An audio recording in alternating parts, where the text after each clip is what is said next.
So in the olden days, you'd have written it down on a whiteboard, and then you'd have got someone to do some figures, and then you'd have built a prototype. Then you'd realize that wasn't really what you wanted, because now you can click it, it does not, and then you go back and you do 2 or 3 iterations. Anyway, so he spent 2 hours vibe coding something, which obviously it's not a functional piece of software that you could release to someone, but it's good enough that you can explain, okay, well, if you press on this stuff, I want it to do roughly this kind of feature. So that gives you a massive head start to be able to get your engineers to build the right thing the first time. The traditional path Alan described, whiteboard sessions, design mock-ups, prototype development, iteration cycles, typically consume 3 to 4 weeks and involve a project manager, a designer, engineers, and more. Costs $40,000 in salaries alone.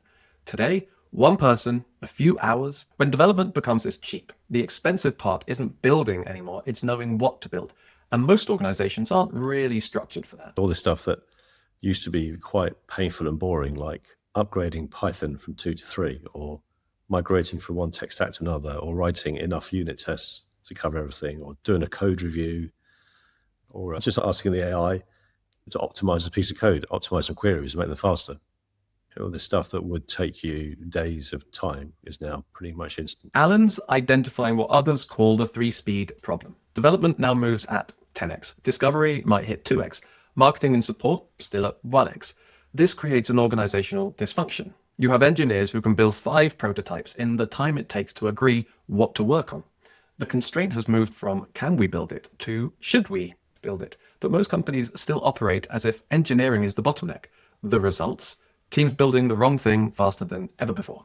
I am optimistic about the things that it's good at, and I'm pessimistic about the state of the industry at figuring out what it's good at. So I think we're going to see a lot of people. I mean, you've seen all these press releases. Oh, we just laid off a whole bunch of people because of AI, which is probably nonsense. Probably they're going to lay them off anyway, and just using AI as a convenient argument. Well, you can certainly be a lot more iterative and a lot faster, right? Because I think you're still doing the same stuff, but the cycles are a lot faster. So instead of something that would have taken, we've got to pull everyone together for a whiteboarding session, and then we're going to write it up, and then we're going to give it to a designer, and then they're going to think of something, and then they're going to do some research with some, something that could take weeks. You can communicate something that you can get done in hours or days. This speed inversion demands entirely new skills. The valuable competence isn't coding anymore. It's rapid experimentation, design, strategic product thinking, and what Alan calls judgment. When you can build anything in hours, the critical capacity becomes knowing which experiments to run and how to validate quickly and when to kill ideas fast. Traditional product managers trained in careful requirement gathering are suddenly holding the whole team back. The new profile, somebody who can run 10 experiments in parallel, read weak signals, and make rapid decisions with incomplete information. So that's happening in some areas. But equally, you want to be careful. And I think this is a trap that a lot of people are falling into today, which is misunderstanding how much you can do and misunderstanding how much of that stuff you actually use.